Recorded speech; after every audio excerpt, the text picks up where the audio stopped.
الرجیم بسم اللہ الرحمن الرحیم ان اللہ یأمرکم ان تؤدوا الامانات الی اہلها واذا حکمتم بین الناس ان تحکموا بالعدل ان اللہ نعم ما یعظکم بہ ان اللہ کان سمیعا بصیرا۔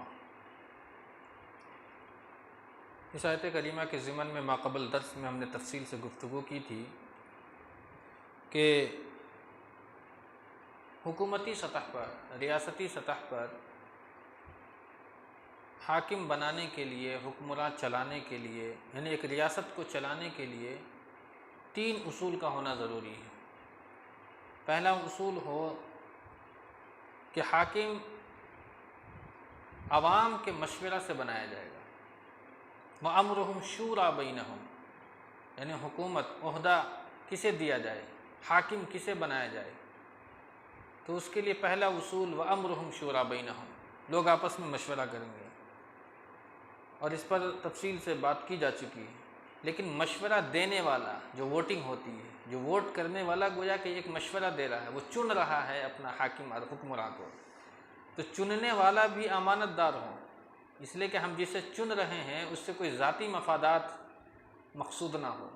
اس لیے کہ اللہ کے رسول صلی اللہ علیہ وسلم نے فرمایا المستشار المؤمن، کہ مشورہ دینے والا بھی مومن ہو، اگر اس نے کسی ایسے آدمی کو چن لیا جس سے ذاتی مقصد ہو، ذاتی مفاد ہو، ذاتی حصول کے لیے چنا ہو، تو وہ بھی اللہ کی نظر میں پکڑا جائے گا۔ اس لیے امرہم شورا بینہم، عوامی سطح پر لوگ آپس میں مشورہ کر کے کسی ایسے آدمی کو حاکم بنایا ہے جو اس کا اہل ہو۔ اس لیے کہ اللہ فرماتا ہے کہ امانتیں ان کے مالکوں تک، یعنی ان کے اہل تک پہنچاؤ جو اس کا حقدار ہے۔ تو یہ پہلا اصول۔ دوسرا اصول ہوتا ہے کہ جب ہم حاکم بناتے ہیں، پہلے اصول میں یہ چیز بھی شامل کر لیں کہ جب ہم حاکم کسی کو بنائیں، اب حاکم بنانے کے ضمن میں بہت سارے وزراء ہوتے ہیں، اس لیے کہ ایک آدمی پورے ملک کو نہیں چلا سکتا ہے، اس نے اپنے ماتحت کے اندر میں بہت سارے لوگوں کو چنتا ہے، وزیر ہو، گورنر ہوتا ہے، وزیر مالیات، وزیر خوراک، یعنی مختلف مدارج ہوتے ہیں اس کے، تو وہ حاکم اب اس کو چنے گا۔ تو حاکم بھی جب اسے چنے گا تو وہ اس بات کو ملحوظ رکھے کہ ہم امانت اسی کے سپرد کریں گے جو اس کا اہل ہوگا۔ اس کے اندر میں بھی حاکم کو، جو اپنے نیچے وزیر چن رہا ہے، گورنر جسے بنا رہا ہے، والی جسے بنا رہا ہے، وہ بھی اس کا اہل ہونا ضروری ہے۔ اس کے تعلق سے ایک بہت ہی مشہور واقعہ ہے، مسلم شریف کی روایت ہے، شاید ہم اور آپ سنے بھی ہوں۔ فقراء صحابہ میں ایک نمایاں نام حضرت ابو ذر رضی اللہ تعالیٰ عنہ کا آتا ہے۔ ان کے بارے میں اللہ کے رسول صلی اللہ علیہ وسلم نے ایک بہت بڑی بات کہی تھی کہ اگر تم میں سے کسی شخص کو حضرت عیسیٰ کا زہد دیکھنا ہو، ان کی پرہیزگاری دیکھنی ہو، ان کی بے نفسی دیکھنی ہو، تو کہیں اور جانے کی ضرورت نہیں ہے، وہ میرے ایک ساتھی ہیں، وہ حضرت ابو ذر کو دیکھے۔ یعنی کہ حضرت ابو ذر کو اگر آپ نے دیکھ لیا تو گویا کہ آپ نے عیسیٰ علیہ السلام کو دیکھ لیا۔ حضرت عیسیٰ کی جیسی پارسائی، پرہیزگاری، زہد، تقوی، بے نفسی، وہ ساری صفات حضرت ابو ذر کے اندر پائی جاتی تھی۔ اللہ کے رسول نے یہ لقب دیا تھا، اگر عیسیٰ کو دیکھا، ان کی زہد کو دیکھنا ہو تو حضرت ابو ذر کو دیکھے۔ لیکن اس کے باوجود بھی جب اللہ کے رسول صلی اللہ علیہ وسلم نے مختلف پیراوی پر گورنر اور مختلف صحابہ کو مختلف عہدہ جب دیا تو آپ نے بھی خواہش کا اظہار فرمایا، اللہ کے رسول صلی اللہ علیہ وسلم مجھے بھی کوئی چیز کا والی بنا دیا جائے تاکہ میں اس کی دیکھ ریکھ کروں، نگہبانی کروں، میں بھی اس ذمہ داری کو نبھاؤں۔ اللہ کے رسول نے اس وقت فرمایا تھا یا ابا ذر انک ضعیف، اے ابو ذر تم کمزور ہو، اور یہ جو عہدہ ہے یہ ایک امانت ہے، اور اللہ رب العالمین کے یہاں بہت سارے افراد اسی عہدہ کے لیے قیامت کے دن رسوا اور نادم ہوں گے، سوائے اس شخص کے کہ جنہیں عہدہ دیا گیا اور اس نے اللہ اور اس کے رسول کے احکامات کے مطابق اس ذمہ داری کو نبھایا، وہ اس زمرے سے بچ جائے گا۔ لیکن جنہیں عہدہ دیا جائے گا اور اس نے اس ذمہ داری کو صحیح طور پر نہیں نبھایا تو قیامت کے دن وہ لوگ ذلت اور رسوائی کے ساتھ اللہ کے سامنے کھڑے ہوں گے۔ کتنی بڑی بات ہے یہ کہ ایک طرف زہد، پرہیزگاری، تقوی میں عیسیٰ علیہ السلام کے مشابہ ہیں حضرت ابو ذر، لیکن جب انہوں نے عہدہ مانگی تو اللہ کے رسول نے فرمایا انک ضعیف، تم کمزور ہو۔ اس کا مطلب یہ ہوا کہ عہدہ کے منصب پر بیٹھانے کے لیے، ذمہ داری دینے کے لیے صرف اس شخص کا تقوی ہی ضروری نہیں ہے، بلکہ اس کے اندر میں دنیا داری، لوگوں کو پہچاننا یعنی مردم شناسی، وہ ذمہ داری کون شخص نبھا سکتا ہے، یہ سارے تجربہ بھی اس شخص کے اندر میں موجود ہونا چاہیے، اور جب ضرورت پڑے تو قانون کے نفاذ کے لیے جو صلاحیت ہونی چاہیے وہ بھی موجود ہونی چاہیے۔ اس لیے کہ جب طالوت کو امیر بنایا گیا تھا تو حوالہ یہی دیا گیا تھا، جب ان سے کہا گیا تھا کہ ان کے پاس تو مال نہیں ہے تو یہ ہمارا حاکم کیسے بن سکتا ہے، یہ ہمارا قائد کیسے بن سکتا ہے۔ اس وقت قوم کے جو نبی تھے حضرت شموئیل علیہ السلام، انہوں نے کہا تھا کہ طالوت کے پاس علم بھی ہے اور جسم بھی ہے۔ جسم سے مراد موٹا تازہ نہیں ہے، وہاں جسم سے مراد یہ ہے کہ قانون کو نافذ کرنے کی صلاحیت اس شخص کے اندر میں موجود ہے، اور حکومتی منصب کو کیسے چلانا ہے اس کا علم بھی اس کے اندر میں موجود ہے۔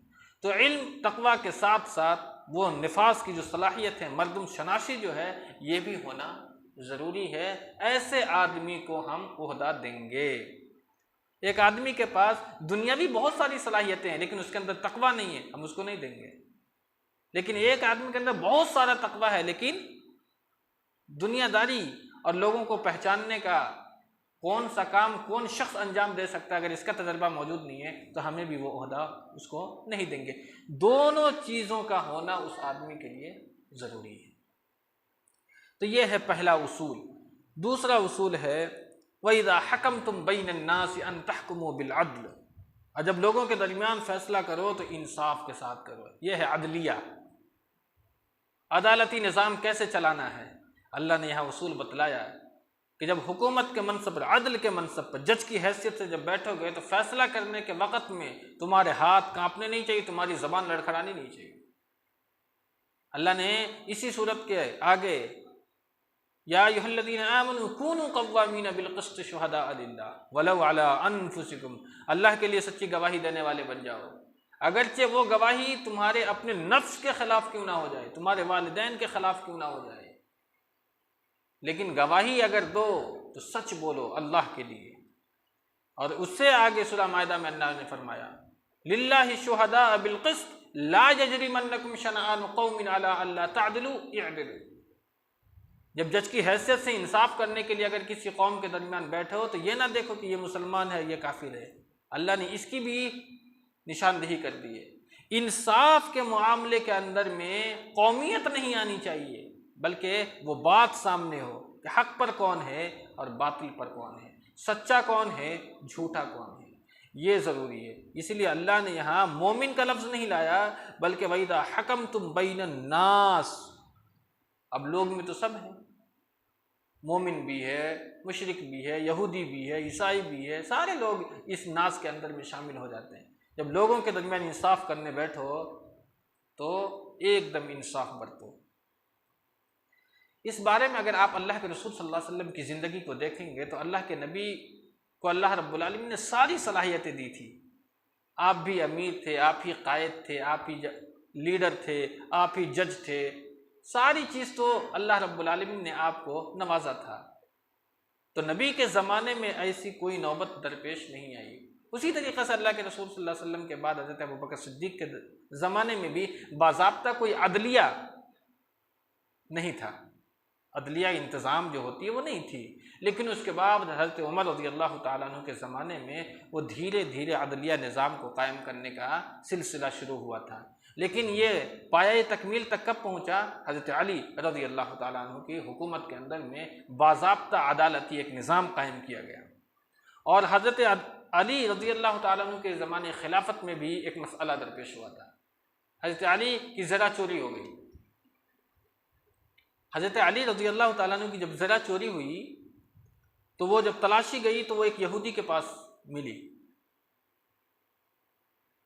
تو یہ معاملہ عدالت میں چلا گیا۔ آپ خلیفہ ہیں لیکن معاملہ عدالت میں پہنچا. اس وقت جج کون تھے؟ انصاف کی کرسی پر حضرت قاضی شرح، وہ عدالت کے منصب پر انصاف کی کرسی پر بیٹھے ہوئے تھے. ایک خلیفۃ المسلمین مدعی کی حیثیت سے ایک کٹ گھڑے میں کھڑا ہے. یہی انصاف اسلام کا. اور انصاف کی کرسی سے قاضی شرح نے کہا یا ابو الحسن، آپ اپنا دعویٰ پیش کریں. اس وقت حضرت علی رضی اللہ تعالیٰ عنہ نے فرمایا کہ آپ یہاں ناانصافی کر دی. کہا کہ میں نے کیا ہے ناانصافی کی؟ میں نے تو یا ابو الحسن کہہ کر کے پکارا. کہا کہ نہیں، کسی بھی آدمی کو اس کی کنیت کے ساتھ اگر پکارا جاتا ہے تو گویا کہ اس کا اعزاز ہوتا ہے، اس کا اکرام ہوتا ہے، اس کا احترام ہوتا ہے. یہاں اعزاز نہیں دیکھنا ہے، یہاں تو آپ کہیں یا علی، آپ اپنی بات پیش کریں، آپ اپنا دعویٰ پیش کریں. یہ خلیفہ کا قول ہے حضرت علی رضی اللہ تعالیٰ عنہ. اس کے بعد دعویٰ پیش کیا گیا کہ یہ زرہ آپ کی ہے، کیا گواہ ہے؟ یعنی کیا ثبوت ہے آپ کے پاس کہ یہ آپ کی زرہ ہے؟ آپ نے فرمایا کہ میرا غلام ہے اور میرا بیٹا یہاں موجود ہے جو اس بات کی گواہی دے گا کہ یہ زرہ میری ہے. قاضی شرح فرماتے ہیں کہ بیٹے اور غلام کی گواہی عدالت میں قبول نہیں کی جائے گی. اس کے علاوہ اگر کوئی گواہ ہے تو پیش کریں. اس کے بعد حضرت علی فرماتے ہیں کہ اس کے علاوہ میرے پاس کوئی گواہ نہیں. یہ فیصلہ یہودی کے حق میں ہوگا. اسلام نے اس طریقے کا عدل دکھایا ہے. اس کے بعد وہ یہودی اسی وقت اسلام قبول کیا اور اس نے اعتراف کیا کہ یہ زرہ چوری کی ہے، لیکن میں نے نہیں، کسی اور نے چوری کر کے میرے یہاں فروخت کی تھی. اور وہ زرہ حضرت علی کو سونپا اور اسلام میں داخل ہوا اور کہا کہ واقعی ایسا نظام ایک اسلام ہی دے سکتا ہے. وہی وَإِذَا حَكَمْتُمْ بَيْنَ النَّاسِ أَن تَحْكُمُوا بِالْعَدْلِ، کہ جب تم لوگوں کے درمیان فیصلہ کرنے بیٹھو تو انصاف کے ساتھ کرو. بے شک اللہ رب العالمین تمہیں اچھی بات کی نصیحت کرتا ہے. یہ سارے احکام کیا ہے؟ قوم کی، سماج کی، معاشرے کی فلاح کے لیے، بہبودی کے لیے، قوم کے اندر میں امن اور سکون پیدا کرنے کے لیے. اس لیے کہ جس دن قوم کے اندر میں انصاف سر چڑھ کر کے بولنے لگا تو قوم کے اندر میں ساری برائیاں ختم ہو جائیں گی. کوئی کسی کو ستانے والا موجود نہیں ہوگا اور کوئی کسی کی عزت اور اس کی عفت پر ہاتھ ڈالنے والا موجود نہیں. یہ ساری بے اعتنائی جو برتی جا رہی ہے وہ صرف اس بنیاد پر ہے کہ قوم سے انصاف ختم ہو چکا ہے، معاشرے سے انصاف ختم ہو چکا ہے. جس دن انصاف اگر لوگ کرنے کے لیے بیٹھ جائیں گے قوم سے ساری برائیاں ختم ہو جائیں گی. ان اللہ نعم ما یعظکم بہ، اللہ فرماتا ہے کہ بے شک اللہ تمہیں اچھی بات کی نصیحت کرتا ہے اور بے شک اللہ رب العالمین خوب سننے والا اور خوب دیکھنے والا ہے. اللہ تعالیٰ سے دعا ہے رب العالمین ہمیں آپ کو نیک عمل کی توفیق دے. آمین. آخر دعوانا الحمدللہ.